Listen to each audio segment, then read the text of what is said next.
Vous écoutez la seconde et dernière partie du témoignage de Fred. Pour retrouver la première partie, c'est l'épisode juste avant. Ça a été quoi le rôle de ta psychanalyste, de ton analyste, tandis que tu mettais à jour tout ça? Elle intervenait? Oui, elle intervenait. Ouais, alors c'était marrant parce que même par exemple à un moment on a une phase où on rééchange là-dessus et ça doit être même dans la même séance où elle me dit vraiment. Puis d'un coup je prends conscience de ça et en fait elle est en train de parler et je te dis le fameux vraiment. Voilà. Oui, pardon. C'est ça. Et après du coup on a une phase d'échange un peu et à un moment elle me dit quelque chose et en fait pendant qu'elle me parle mon inconscient veut tellement pas avoir à traiter ça, ce qu'elle est en train de me dire, qu'il efface. Enfin, je ne l'entends pas en fait. Ah oui, ça m'est déjà arrivé ça. Et c'est impressionnant. Ah oui.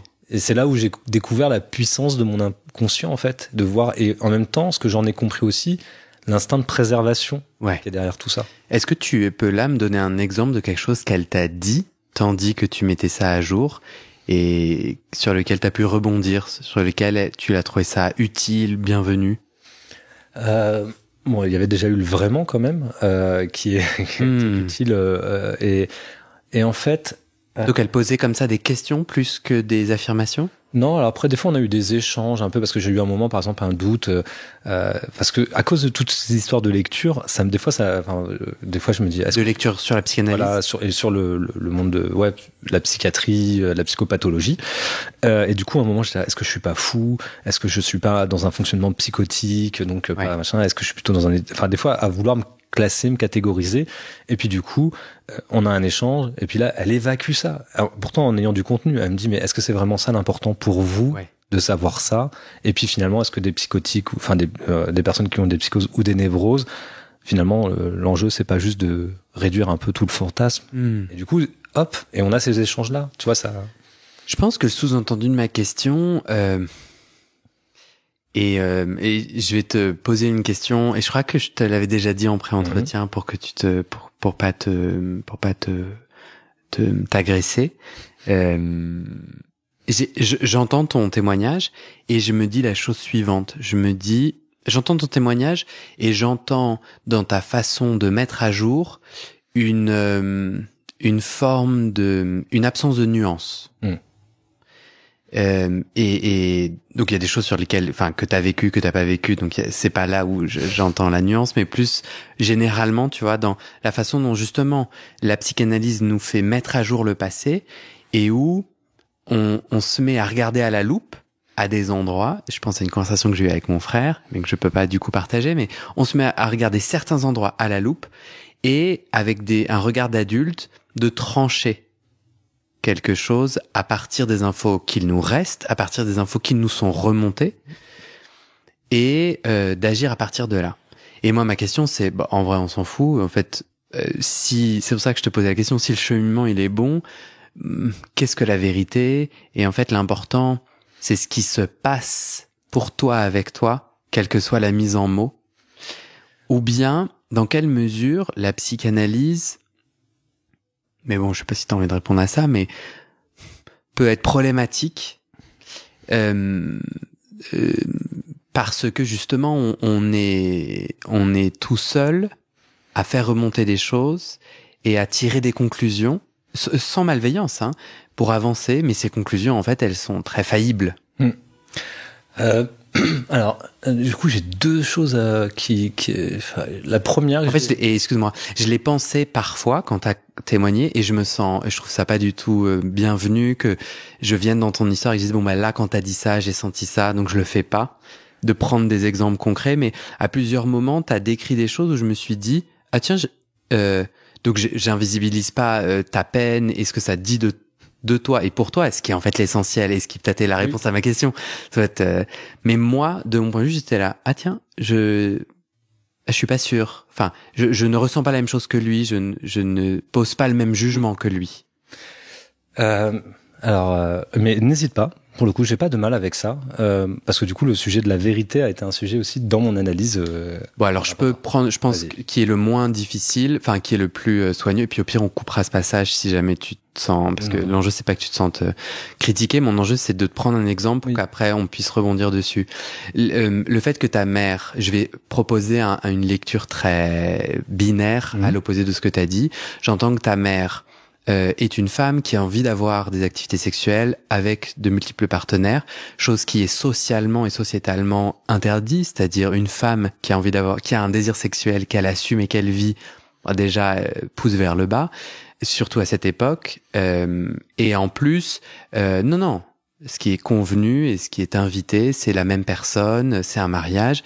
Il faudrait pas sortir de ce cadre-là. Et du coup, bah toi, tu le ressors cet exemple en parlant de toi en tant qu'enfant, ce que ça t'a fait. Et ça, pour le coup, je n'y touche pas parce que ça c'est vrai. En revanche, la conclusion, comment tu as rebondi à plusieurs endroits à partir de ça, je me dis ah bon. Ouais. Qu'est-ce que t'en penses? Je pense que justement, dans le cadre de l'analyse, on est dans le décryptage de sa subjectivité, de comment on vit ces événements-là, sans le jugement normatif, même des fois bien ou pas bien d'ailleurs, mais c'est plus à savoir ce qui s'est vécu, par exemple, même dans cet événement-là, parce qu'en fait, l'enjeu, c'est pas de savoir si ma mère avait une vie sexuelle ou pas, et en fait, c'est plutôt en lien avec comment on gère la part d'intime sans l'exposer à l'autre, qui n'était pas respectée. C'est-à-dire que moi, par exemple, j'avais pas de place d'intimité. Elle venait exposer sa sexualité sans me laisser moi exprimer, par exemple, la construction d'un fantasme d'aimer ma mère, ou enfin tout ça. Elle venait me dévorer, ne pas me laisser de place dans tout ça. Et en plus, enfin clairement, je pense que le sujet, c'est pas du tout de savoir si, ouais, si elle a des aventures multiples, elle était en droit adulte, mais... T'as employé le terme niquer, ouais. Comme si elle était salie par ses rapports sexuels. C'est ça qui m'a fait tilter. Mais j'aime beaucoup ce que tu dis. C'est l'enfant en toi qui a de la colère, qui se sent pas entendu, écouté. Et c'est ça qui est au travail en psychanalyse. Et c'est ça qui est important. Voilà. Avec aussi, enfin parce que dans tous ces événements-là, il y a le fait que, par exemple, ces hommes venaient nous voir, nous, enfants. Enfin, tu vois, là pour le coup, tu vois, il y avait un rapport de sexuel qui était en cours, et certains venaient nous voir, ouais, votre maman elle prend du plaisir, ils en parlent avec toi, pour le coup, j'avais 10 ans, tu vois. Il y a des choses qui étaient pas normales quand même, et qui étaient pas cadrées. Ma mère nous protégeait pas en fait dans tous ces événements-là. L'autre point, c'est que par exemple aussi, je me retrouvais en difficulté parce que, alors, en plus, bon, ma mère a vécu des sessions de viol où les mecs venaient lui imposer un rapport sexuel alors qu'elle voulait pas. Elle les invitait, sauf que bah du coup comme elle était connue pour ça, bah ils venaient pour ça. Et donc j'ai assisté à ça aussi. J'ai assisté aussi à des choses où du coup il y avait pas de respect parce que des fois c'était fait dans notre lit, dans le lit de nous enfants, où elle déplaçait notre matelas pour aller dans notre chambre parce que elle pouvait fermer la porte à clé. Et donc elle faisait ça aussi là-dedans. Enfin tu vois tous ces aspects-là. Ouais, bien sûr. Qui viennent parce qu'en fait la sexualité en tant que telle était pas un problème. C'est ça qui était un problème. Ouais, bien sûr. Non mais et ça c'est des souvenirs qui ne t'étaient pas ils ne t'étaient pas accessibles. C'est-à-dire que c'était accessible mais par contre tu les normalisais. Et puis je comprenais pas qu'est-ce qui était dérangeant en fait justement au-delà de ce côté justement de la morale. C'est marrant parce que là pour le coup je sors de mon point de vue et là pour moi c'est une évidence, l'abus est évident mais il l'était pas pour toi. Non, je comprenais pas qu'est-ce qui était parce que justement, comme initialement, j'étais plus dans l'idée du ma mère est une mauvaise mère parce qu'elle s'occupait pas de nous et que en plus elle avait une vie débridée et que pourtant moi-même, enfin si je reprends moi ma propre histoire, n'est pas exemple de multiples partenaires ou etc. quoi. Et donc non mais pour moi c'est pas ce que tu disais, c'est-à-dire moi je crois que là tu viens de donner des faits beaucoup plus spécifiques qui étaient exprimés dans ta formulation. Mais maintenant je comprends mieux ce que tu voulais dire, j'avais pas entendu ce que tu voulais dire. Mais c'est surtout qu'en fait même moi enfin t'as pas à te justifier quoi. Ouais. Mais c'est juste que pour expliquer que ça se construit à travers plusieurs discours et répétitions de discours dans l'analyse. Même moi, enfin de ce que je raconte là, ça semble facile. Ouais, c'est ça. Mais ça l'est pas en fait parce que c'est une reconstruction d'événements et en plus, qui viennent pas forcément en même temps dans la séance, qui reviennent 5-6 séances plus tard, parce qu'entre temps, j'ai abordé d'autres sujets. En fait, c'est un puzzle. Tu reconstruis le puzzle. Et du coup, je reviens à ma question. Comment l'analyste nous aide? Alors, je pense qu'il aide parce qu'à un moment, déjà, Enfin, toi, excuse-moi, c'est pas conceptuel. Toi, comment t'a-t-elle aidé? Et en fait, parce que elle est extérieure à moi. Déjà, elle accueille la parole, donc il y a tout un travail de confiance qui s'établit à dire tout ce que tu veux. Ouais. Ce qui est pas usuel quand même. C'est-à-dire même les plus sombres côtés de soi, de tout ce que tu peux avoir comme mauvais sentiments pour les gens, la haine, tout ça qu'habituellement que je gardais en tout cas intérieurement, que je n'osais pas dire, et que là d'un coup tu as un lieu pour le dire au moins. Et puis après on travaille. Enfin, une fois que c'est dit, en plus du coup. Ok, maintenant on peut en parler pour savoir d'où ça vient, qu'est-ce qui génère ça, comment. Et là il y a un travail qui se fait.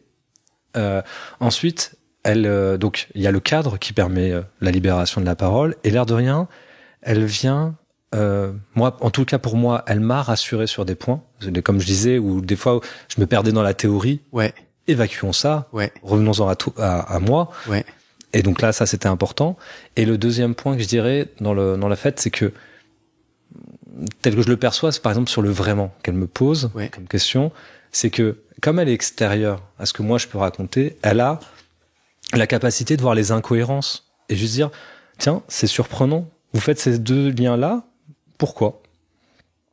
Alors que toi tu le dis d'un coup et puis elle met en lumière, voilà. Elle met et puis elle va poser la question en disant vous avez dit ça et pourtant et ça en même temps, pourquoi? Et pourtant, enfin, tu vois, et ça, tu pourrais pas le faire tout seul. Et surtout que tu te bats contre une force de survie qui t'interdit de dire. Oui. Est-ce que t'es d'accord? Qui interdit de mettre des mots sur cette réalité que t'as vécue. J'ai l'impression que tu l'as dit dans notre échange là. Et qui, en fait, aussi ça refoule. Voilà. Et ça, mais ça revient en même temps. C'est-à-dire, ça s'exprime mais sans mots. Et du coup, il faut il faut le traiter. C'est comme tous ces mécanismes de, comme des choses où tu vois que ça refait pareil dans des situations différentes. D'accord. C'est-à-dire, il y a de la répétition. C'est-à-dire le mal qui a été fait et ce qui est bloqué continue à agir. Alors même que c'est pas très clair ce qui agit. Et t'as beau le dire en plus, et tu dis c'est plus fort que pourquoi je m'embarque dans de répétition. Ouais. C'est marrant parce que très récemment, je me suis dit, donc là moi je suis plus en analyse, j'en ai fait pendant 10 ans, et très récemment je me suis dit tiens je pourrais y retourner, justement parce que la souffrance que j'identifie dans ma vie, elle est autour de la performance, de la réalisation de soi par le faire, et j'observe des boucles qui se répètent exactement pareil, sans cesse.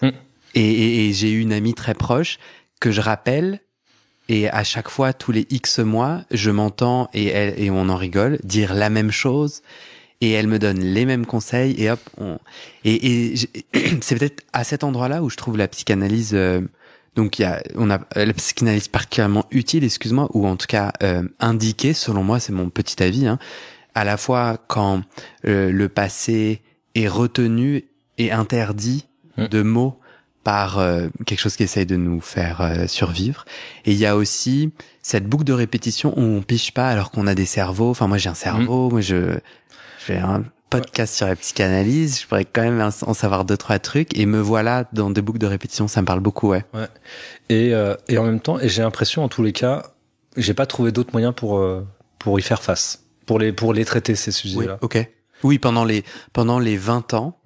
Entre tes deux analyses, il n'y a pas une autre science de la santé mentale, ou forme thérapeutique en tout cas, forme, qui t'a amené à pouvoir résoudre ça. Je dirais que en plus, je trouve, si je dois parler de ça, mon avis sur ce genre de sujet, c'est que en plus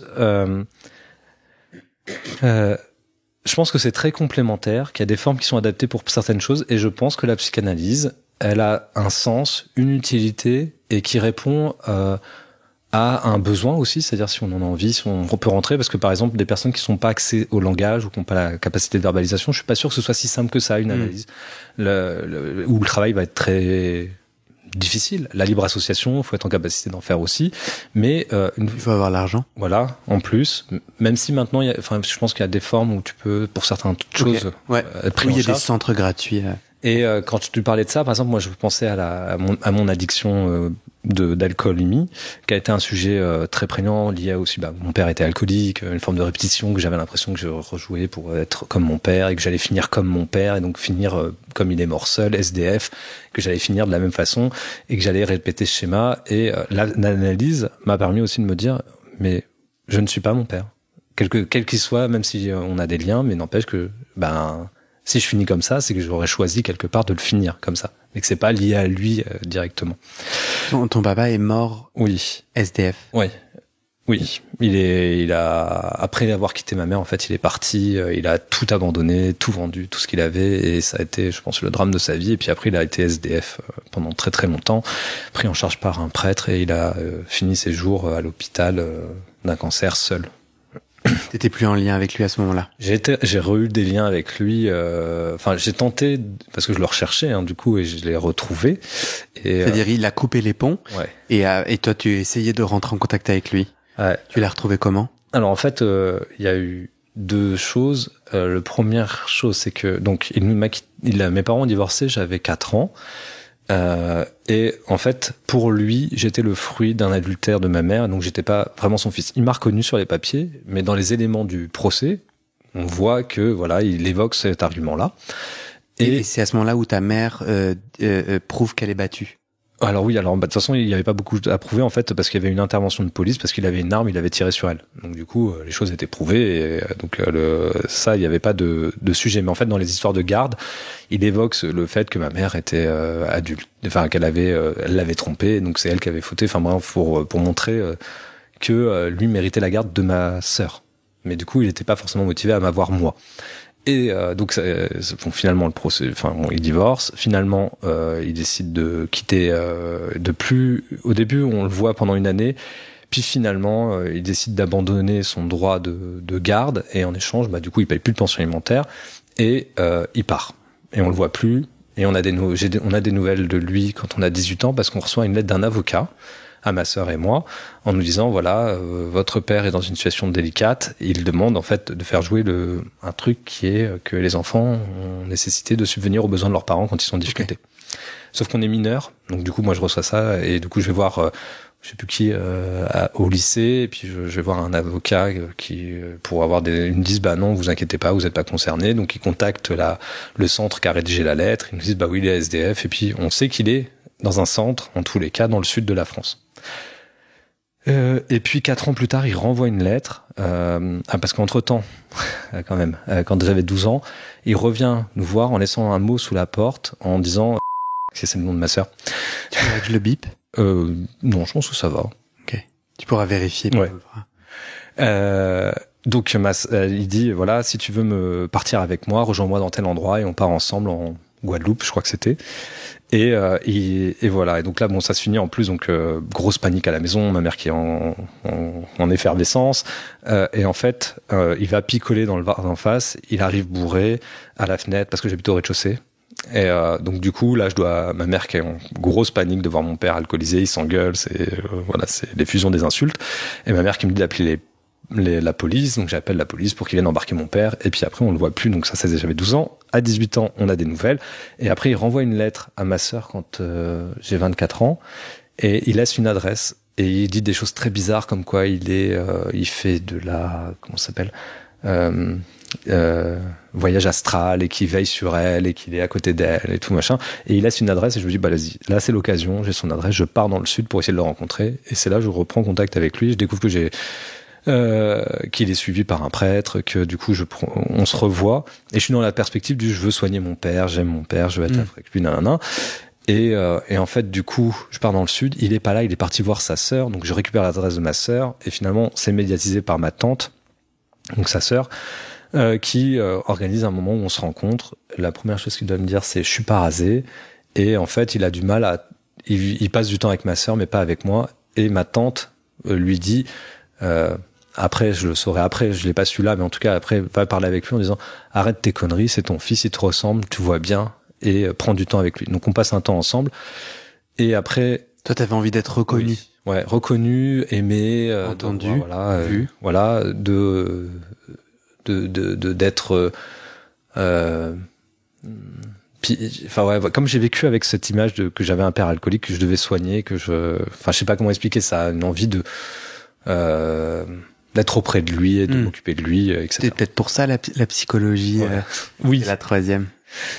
Oui. Alors après, la psychologie de la troisième, c'est complexe de Deep, donc du coup, c'est plutôt l'histoire avec toutes les histoires de malsains avec ma mère. Ouais. Plus. T'as eu à ce moment avec ton père?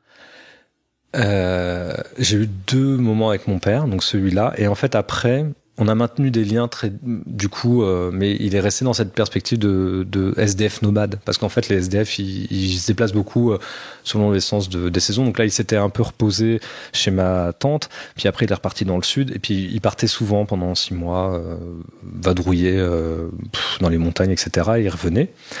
Et donc on gardait des liens, et à un moment j'ai eu des études à faire à Toulouse. Enfin non, plutôt j'ai réussi un concours, et donc il y a une école qui était à Toulouse, donc j'étais pas très loin, et je suis allé le voir, et j'étais dans la perspective de garder du lien. En plus j'ai eu une fille entre temps, et donc du coup de l'inscrire dans la filiation et de la présenter. Et en fait le jour où on allait le voir, il m'a pas reconnu, et ça a brisé un truc. J'ai ouvert la porte, il m'a dit vous êtes qui, alors qu'on s'était déjà vu 2-3 fois, et que j'avais eu un message avec lui, et que j'ai organisé le fait qu'on allait se voir.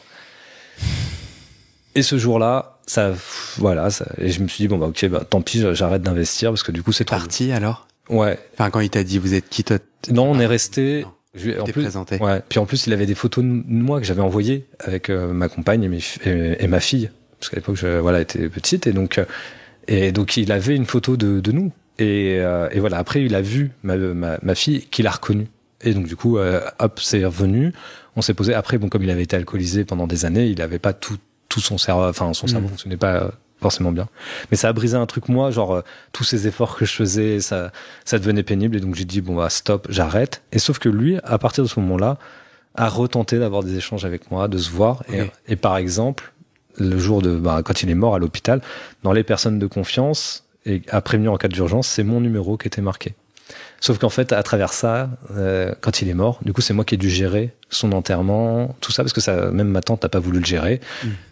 Il était seul, et du coup, j'ai dû me taper toutes les démarches administratives, l'enterrement à gérer, et débarrasser l'appartement dans lequel il était, parce qu'en fait, donc il avait un appartement qui lui avait été trouvé par l'église, le prêtre local, et à gérer tout ça.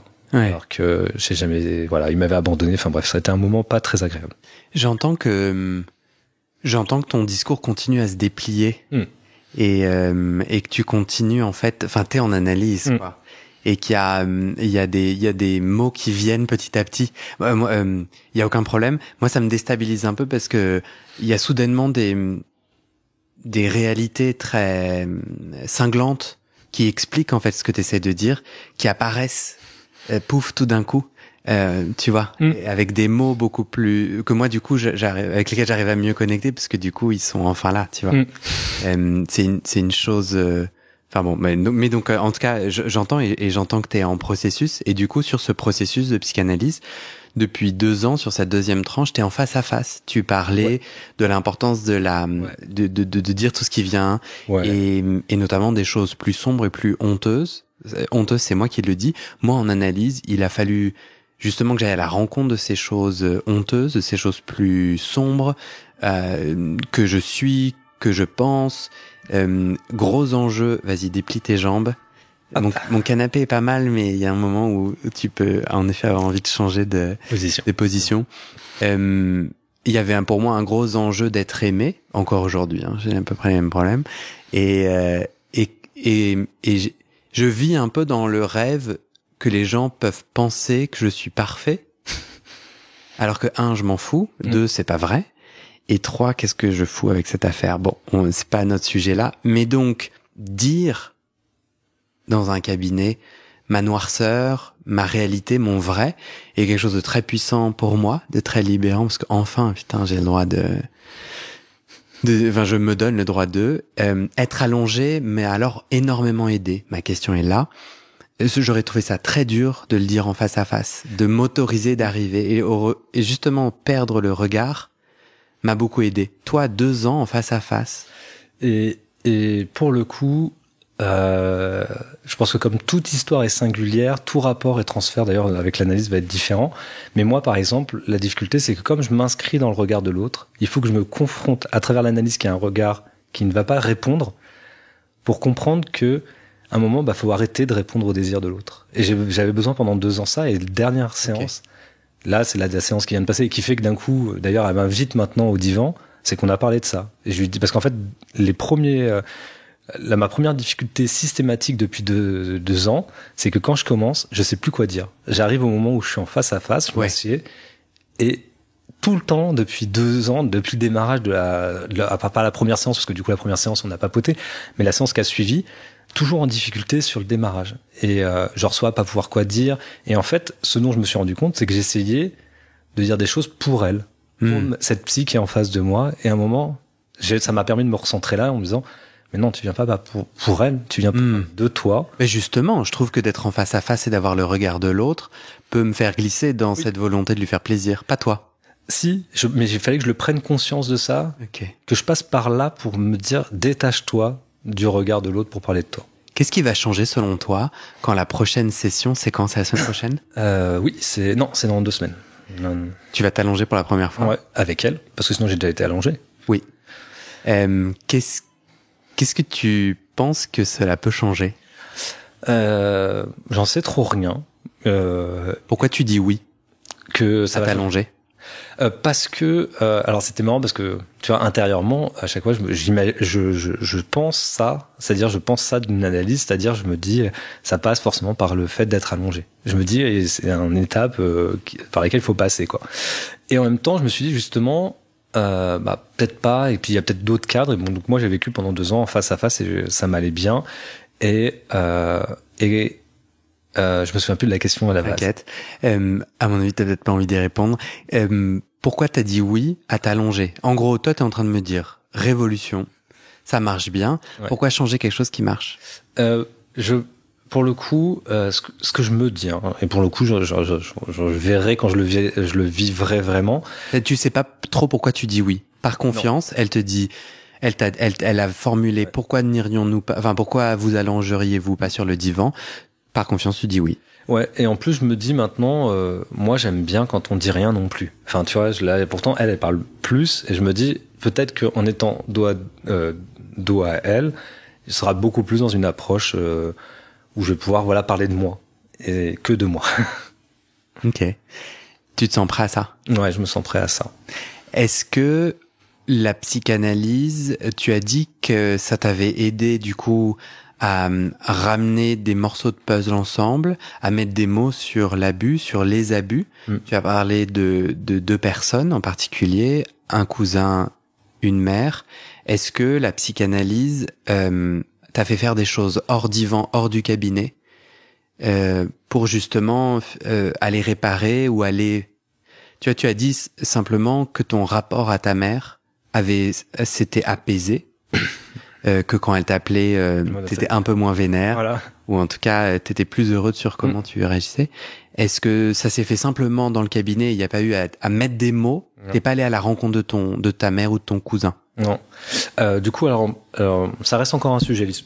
Oh, là, pardon. Petit problème de micro. Désolé. C'est des fois je parle avec les mains et du coup je les. Hop. En fait, mon matériel là voilà, le pied de micro ne correspond pas à la marque du micro, d'accord. Ce qui fait que c'est bancal. T'es bien là? Oui, je suis bien. Génial.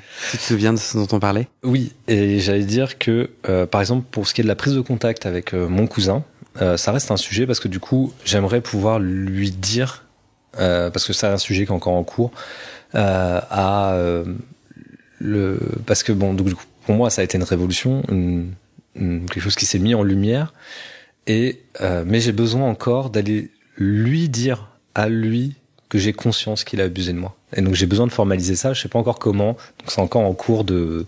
Je crois qu'il en a conscience, lui, parce qu'il avait 12 ans et toi 8. Ouais, et je sais pas, mais j'aurais besoin de le dire en tous les cas. Même sans... Enfin, tu vois, je cherche pas à ce que...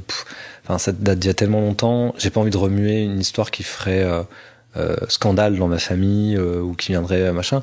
Ce dont j'ai envie, c'est surtout de dire à cet autre, à ce cousin qui a abusé de moi, voilà, t'as abusé de moi. Maintenant, voilà, les choses sont faites, tant pis, machin, mais t'as pas d'attente. Non. Juste que ce soit que lui en tant qu'adulte pose des mots ou non, et puis c'est sa vie, et puis j'ai même pas envie de savoir le retour de tout ça, mais c'est juste que j'ai besoin de lui dire pour donner ma vérité et de ce que ça a fait pour moi et de ce que ça a été pour moi en tous les cas.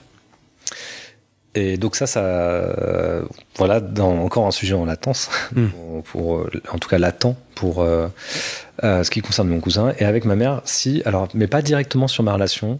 Ça m'a permis par exemple, de reprendre un temps d'échange avec elle sur mon enfance, ce que j'ai vécu. Alors sans revenir dans des détails un peu sordides, mais de repositionner des fois dans l'histoire aussi. Qu'est-ce qui s'est passé à quel moment j'étais où, et de revenir un peu sur cette histoire pour justement des fois dégrossir un peu les fantasmes que j'ai pu me créer, sur lesquels je me suis coincé, qui peut-être n'étaient pas si importants que ça. Elle t'offre ces échanges? Un peu, difficilement. Après, on s'énerve un peu à la fin. Mais j'ai eu un moment où, en tous les cas, j'ai pu reparler du divorce de mon père, comment ça s'est passé, pourquoi il a dit ça, comment il en a dit ça, et etc., etc. Elle, tu crois elle a conscience, tu as réussi à lui dire elle n'avait pas réussi à vous protéger? Est-ce qu'on arrive à dire ça à sa mère? Non, après, je me dis qu'elle a fait comme elle a pu, avec les moyens qu'elle avait. Maintenant, elle est adulte aussi, elle a ses propres enjeux à elle, hein, et que ça m'appartient pas, en fait, aussi. Je peux pas la changer, quoi. Et j'imagine maintenant que t'es père, tu vois comme oui, c'est compliqué. Je suis pas père, donc c'est une question, j'en sais. Mais oui, et d'autant plus que on voit dans quoi ça nous embarque aussi, en étant parents, des fois en difficulté, pas savoir bien faire, mais pour ce qui est de ma mère, en tous les cas, vis-à-vis de moi, je pense qu'en plus, comme on disait un peu tout à l'heure, c'est que tout le monde l'aurait pas vécu de la même façon. Moi, je l'ai vécu d'une certaine façon. Ça lui appartient pas non plus directement. Mais c'est important, par contre, des fois, sur certains points, de le dire. Voilà, juste, moi, je l'ai mal vécu. Après, je veux pas la changer ou la culpabiliser non plus, parce que je pense que être seul pour élever 2 enfants, dans un contexte qui est pas simple, avec tout ce que ça représente comme enjeu, voilà. Mais je comprends mieux mon intervention de tout à l'heure, où en fait je suis venu te chercher peut-être sur les nuances de ton discours, que j'entends maintenant après qu'on ait échangé, tu vois, tout ce temps-là, comme si et je me répète, je pense, mais comme si je sentais que t'étais pas encore, t'es en route pour devenir maître de tes mots et dire les choses telles qu'elles sont, tu vois, et après être maître des nuances que toi tu veux mettre et tout. Mais je trouve ça assez intéressant parce que dans notre entretien de préparation, tu m'as dit, tu sais, moi j'ai un petit témoignage. Quand je t'ai dit, est-ce que tu t'hésites à témoigner ou pas, c'est une question que je peux poser aux gens. Je dis de 0 à 100, t'as envie de témoigner à combien? J'aime beaucoup les échelles. Et tu m'as dit 70. Et je me dis, que disent les 30? Et tu m'as répondu, j'ai l'impression d'avoir un petit témoignage. Et je suis là, mais il n'est pas petit ton témoignage. Et il y a comme ça pareil, tu vois, à un moment donné, tu disais la violence de ton père envers ta mère, puis à un moment donné, tu dis il lui a tiré dessus. Et j'imagine que ça prend du temps d'aller à la conquête de ce qui s'est passé, d'être en capacité de le raconter, de le dire. Mais moi qui suis extérieur à ton histoire, du coup, c'est quand même 2 choses assez différentes. Il y a comme, tu vois, comme si tu t'étais encore en train un peu de rendre plus petit, pas t'excuser, mais alors le sujet, enfin après, au regard parce que du coup je suis pas mal l'émission quand même, et je vois les personnes qui témoignent ont quand même un passé assez important, et c'est ce qu'on disait un peu, c'est-à-dire que je suis un petit témoignage dans le sens où, en effet, moi par exemple, j'ai pas encore fini mon analyse, il y a encore plein de choses que je pense que je vais encore découvrir, sur lesquelles je vais pouvoir mettre des mots, et sur lesquelles et c'est en ça où je me dis, voilà, moi j'ai pas ce recul là que d'autres peuvent avoir. Après, moi je me sens pas, j'ai jamais voulu que, par exemple, mon histoire soit un faire-valoir de ce que je suis. Enfin, tu vois, même tous ces événements-là, je veux pas les rendre plus, même si c'est vrai que ça peut être violent, mais ça ne, comment dire. Mais tu les déformes au contraire, si je peux être un peu, Tu les déformes en les rendant plus petits. Oui. Ce qui fait que moi, à l'écoute, je suis venu te chercher à un endroit qui était faux parce que j'avais pas toutes les infos. Et c'est vrai que je te laisse un peu avec ça, où je me dis, tiens, ça doit être très dur de voir l'ampleur de ce réel, et c'est peut-être pour ça que tu le prends tantôt par la gauche, tantôt par la droite. Ouais. Alors du coup, tu vois, ça me fait prendre, enfin, pas conscience, mais en tous les cas, oui, c'est un moyen de survivre. Ouais. De dire que c'était pas si grave que ça, c'était pas si important, pour se dire que bon, on avance. Et même si en plus, alors je me souviens, alors ça me fait marrer parce que du coup ma psy à un moment a dit, en rigolant, juste pour, je sais pas comment dire ça, elle a dit, alors si je le dis là, ça va paraître bizarre parce que du coup, vas-y, dis-le. Mais à un moment elle m'a dit, et avec tout ça, vous n'êtes pas devenu fou. Et en fait, ça m'a fait sourire, tout en me disant, ça revient à ce que tu dis là, en fait, c'est que je minimise vachement tout ça. Ouais. Mais parce que je pense que pour avancer avec tout ça, ouais.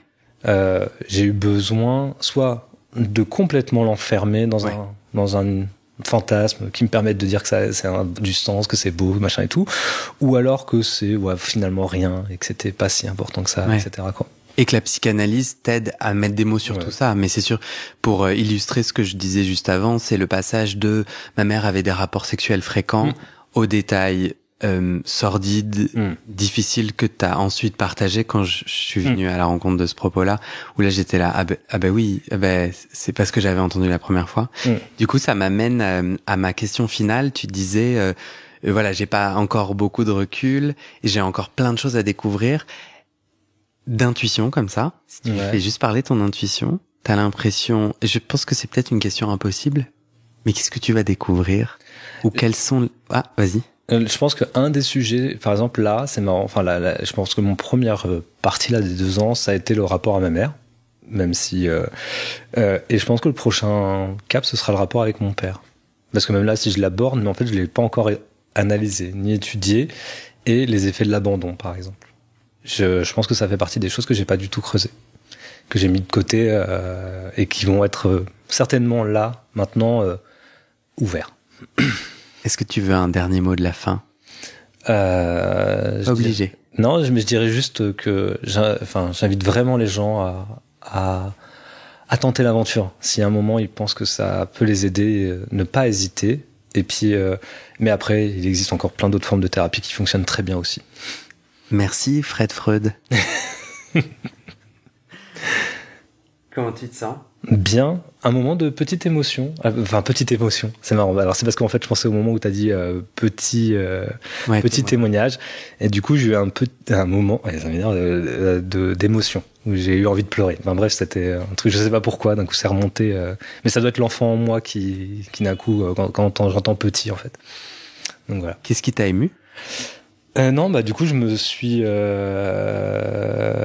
ça m'a reprojeté au côté enfant de moi face à toutes ces violences-là, en fait.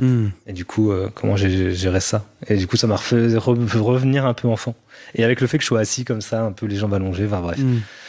J'ai vraiment senti ça sur moi, l'homophobie que j'ai vécue.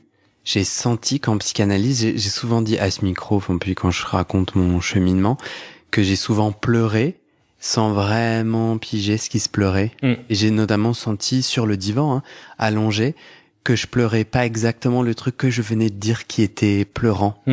Ça m'arrive encore aujourd'hui quand je regarde un film, mais même un film, bon peut-être pas une comédie, mais quand même, c'est comme si c'était des tickets de manège de pleurs, et que j'en saisissais et que je me projetais dans l'émotion du film et je m'autorisais à pleurer autre chose.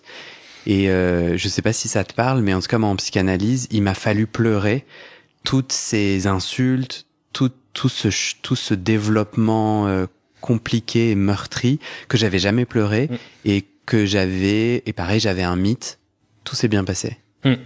Et de fait, tu vois, on m'a jamais frappé au visage. On m'a jamais poussé, donc j'avais mon mythe qui était sur de solides piliers de non mais rationnellement et tout, j'avais un toit, etc. En fait non. Et c'est peut-être ça que moi la psychanalyse m'a le plus enfin ouais, moi là je connecte vraiment beaucoup avec ce que tu viens de dire, d'avoir un espace où je peux pleurer au mauvais temps, enfin je peux pleurer de façon asynchrone, mais je redeviens enfant, c'est-à-dire ce que je pleure, c'est pas vraiment l'adulte qui le pleure, c'est particulier, un peu en lien à ce que tu as dit. Ouais.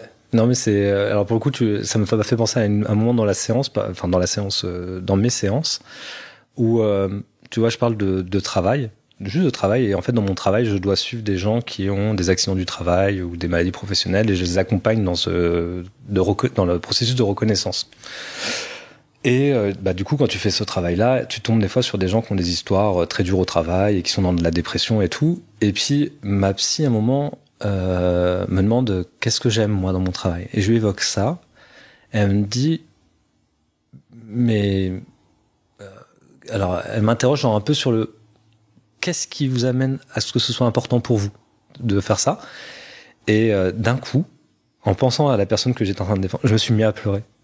Parce que je me suis connecté à la souffrance que vivait cette personne, qui en fait renvoie à la mienne, et qui m'amène à l'aider parce qu'en fait je m'aide indirectement. Mais bon, bref, et du coup je me mets à pleurer en fait. Et c'est pas directement lié à ce que je dis en fait, mais beaucoup plus à des histoires plus anciennes. Mais voilà, mais ça ça fait partie des choses. Alors qu'en plus, comme je disais, j'avais l'impression d'avoir déconnecté mes émotions depuis des années et que j'étais plus capable de pleurer là où il fallait pleurer, quoi. Et là je le pleure, et puis c'est bien. J'espère. J'avais dit au revoir, on avait terminé. C'est ok si j'utilise? Oui, tu peux. Bon la au revoir. Voilà. À très vite.